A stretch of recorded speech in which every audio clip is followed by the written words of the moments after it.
সিরাজগঞ্জের এক গ্রাম, যেখানে রাত ৮টা মানেই মানুষ ঘরে ঢুকে পড়ে। কিন্তু সেই গ্রামের এক পুরনো বিশ্বাস ছিল, কেউ যদি শ্যাম বাবার নাম কানে পায়, সে আর ফিরে আসে না। তানভীর ক্লাস 6-এ পড়ে। অভিভাবকদের গর্ব, কোনো বাজে পথে না যাওয়ায় ছেলেটা সেদিন স্কুল শেষে বাড়ি ফিরছিল। ধুলোগলির আলো, হালকা বৃষ্টি, সব ছিল যেন স্বাভাবিক। কিন্তু সে বাড়ি ফিরেনি।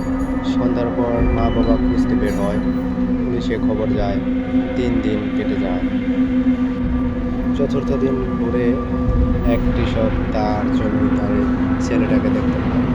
মাটিতে পড়েছিল, গায়ে কাদা, ঠোঁট লাগিয়ে গেছে, শুকিয়ে গেছে মুখ, কিন্তু তার চোখে ভয়, এক অদ্ভুত ভয়।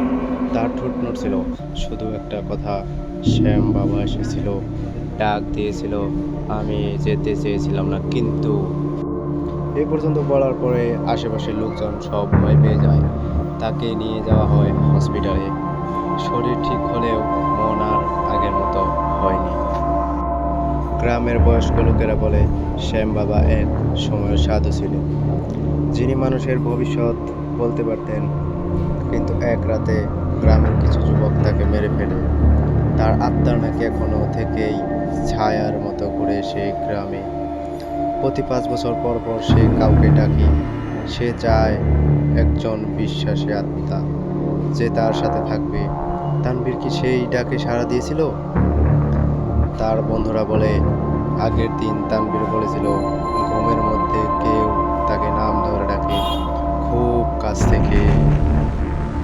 আজ 2 বছর পরেও তানভীর কথা বলে খুব কম।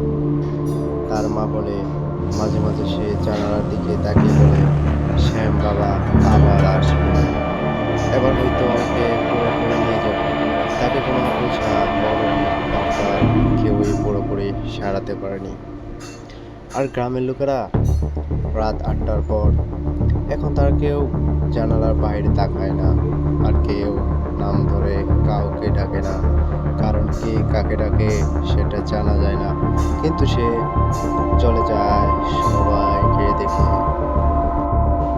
তোমরা কি কখনো এমন কারো কথা শুনেছ, যার চোখ দেখে মনে হয় সে কোথাও গিয়েছিল কিন্তু শরীরটা ফিরছে?